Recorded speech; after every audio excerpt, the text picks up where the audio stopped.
All right, so today we're going to continue our discussion that we started yesterday in the second unit, talking about relationships between variables. And so yesterday we talked about categorical variables, we talked about two-way tables, we talked about the different marginal distributions, conditional distributions, the different types of graphical displays that we can create with those two-way tables. And so today we're going to kind of shift gears from categorical to quantitative. And just like in the first unit, the quantitative variables are a little bit more complex. There's a little bit more to the analysis behind the relationship between variables. So we're going to spend a little more time on that. As far as today goes, we're going to focus primarily just on the graphical display. And so we call it a scatter plot. And we're going to talk about that here in a second. But just like we talked about yesterday, statistics is often about studying relationships between variables, like how they interact with one another. And so in the first unit, we dealt primarily with univariate data. We had one variable for a group of individuals, and we looked at how that one variable was distributed amongst the individuals in our sample. Now we're talking about, for that same group of individuals, when we measure more than one variable, how do those variables interact? How do those variables relate to one another? And so as we talk about these relationships, whether it's the two-way tables for the categorical variables, whether it's the scatter plots for the quantitative, it's important to understand that these relationships we see are tendencies.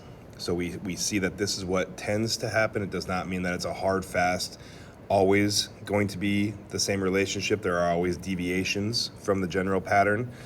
And so it's always kind of important to think about, when I see these trends or when I see these patterns, this is for the majority of the individuals, not necessarily a hard, fast rule for all of them.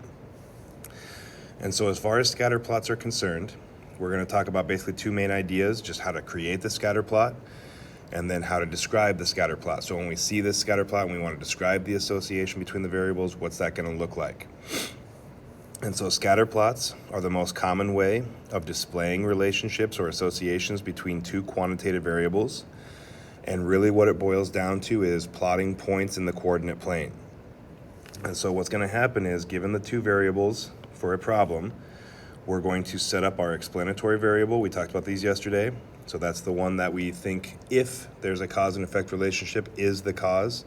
So this is the one we would expect to be the one driving the patterns that we see.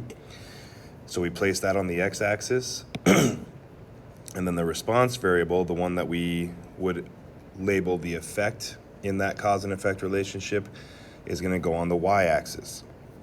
And so it's a matter of just getting those two variables set up in the correct location. And then as far as creating the graph, the scales for x and y, what we're looking at is, and this is a deviation from what we did in the first unit, is that for these x and y axes, we can start wherever we want to. So back when we talked about bar graphs, histograms, box plots, stem plots, things like that, like the y-axis always had to start at 0 and go in even increments from there. Now we can get rid of that rule, and as we create these scatter plots, the y-axis can start wherever I need it to, and then we still want to have even increments beginning at that value, but we no longer have to start at 0.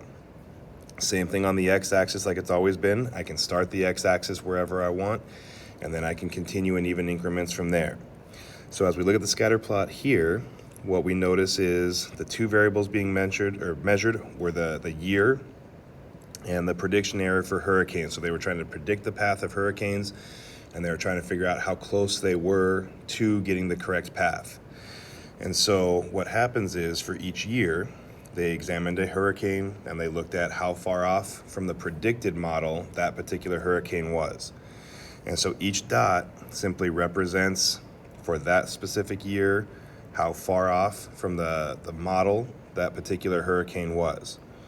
And so when we create these, we're going to talk about creating by hand. Eventually, we're going to talk about how to create scatter plots on the calculator. But it's basically just plotting the points on my XY coordinate plane. And so again, it's just a matter of setting up that explanatory variable on the x-axis, response variable on the y-axis. When I create my scales and I create my values, again, x and y can start wherever we want, and then even increments from that point on. and then it's just a matter of plotting the points in the correct spot. So that's how we're going to create those scatter plots, is just take the points that they give us, make sure the x and y variables are in the correct location, and then just plot the points as we go. Now, once we get our scatter plot, we need to be able to describe the association. So we want to be able to interpret what we see. And so when we interpret these scatter plots, we're looking for the overall pattern. We're looking for overall deviations or outliers or unusual features of the graph. And so in our scatter plot scenario, we're looking at three main ideas. So form, direction, and strength.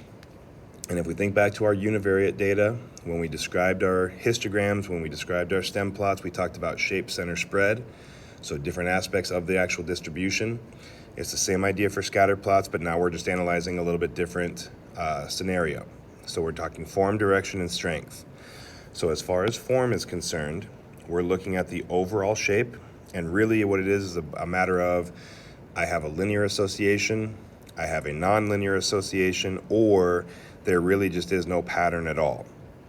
And so as we look at the examples below, we notice that in the first example, we could imagine, as we're looking at the data, we could imagine putting a straight line through that data set, like a model that we're going to talk about in the next couple of days with the linear regression. But we can see that for the most part, the data tends to line up. Okay, so we're talking about a linear association. We can see that straight line pattern through the overall data points versus the second example where we see this obvious curve to the graph. And so when we're looking at these scatter plots, when we talk about form, it's really just a matter of we see a linear association or we see a nonlinear association, or in the case of this third example, there really just is no association there. So it's just kind of a random scatter of plots. And so in that case, we don't really have any sort of form to go with. And so that's going to be the first aspect that we identify. So when we talk about these scatter plots, when we create them, or when we're given a scatter plot and they ask about the association, how to describe it, this is the first thing we're going to comment on is, do we see a linear pattern? Do we see a nonlinear pattern? Or really there's just nothing going on there? For direction, we're going to be talking about basically the slope.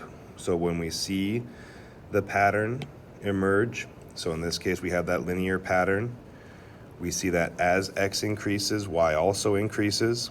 So as we go from left to right, the graph is increasing. That gives us a positive association. If I were to create the line through the data set, we have that positive slope associated with it, versus the second example here where we kind of see that linear pattern, but this time we see that it's going down. So as x increases, y decreases, and so we get that negative association, that negative slope associated with that.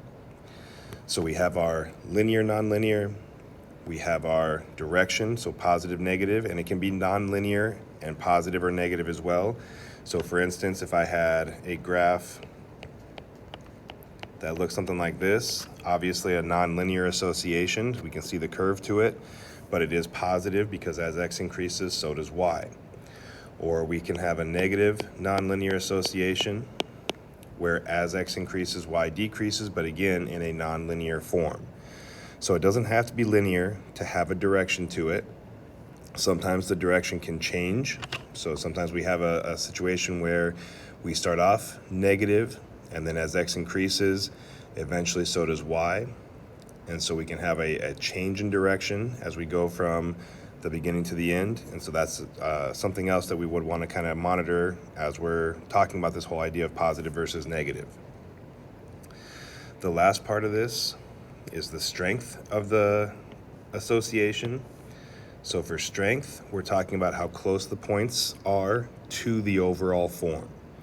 So once I've established that it's linear or nonlinear, once I've established the positive or negative direction to it, when we talk about strength, we're talking about how closely the points follow that overall form.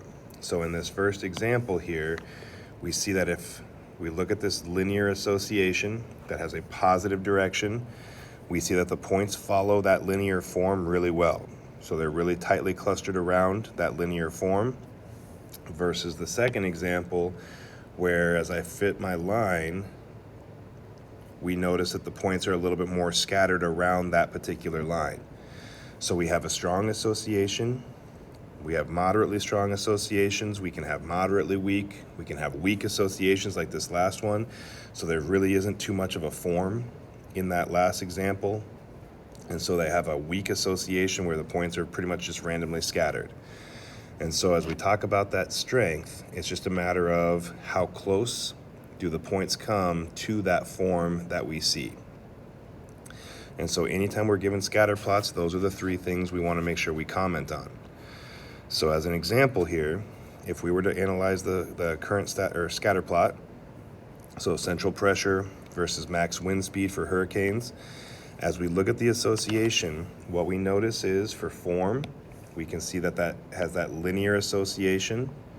So we can imagine fitting a straight line to that distribution there. The direction is negative. So as x increases, y decreases.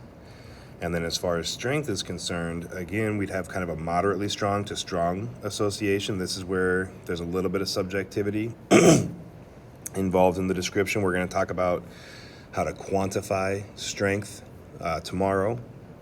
But for right now, it's just a matter of like how closely do these points tend to follow the form that we've established. So if I were describing this scatter plot, I would make a statement saying that it's a linear association, has a negative direction, and is fairly strong, moderately strong.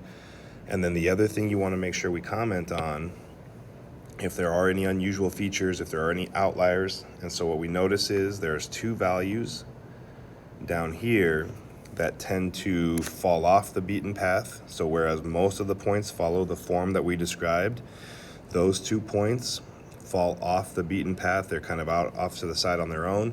So we would comment on those being potential outliers and then kind of examine those to see why those don't follow the general trend. So what's unusual about them is that for their particular central pressure, they have a much lower max wind speed than other values with the same central pressure.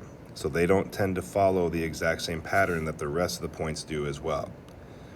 And so as far as these scatter plots go, that's really what we're kind of focused on today is can we create the scatter plot, get the explanatory and response variables set up, get the scales correct, plot the points based on the x and y coordinates, and then can we describe the association?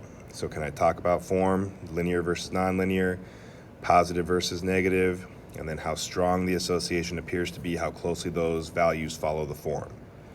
And so that's what you're going to be focused on as you go through the homework today.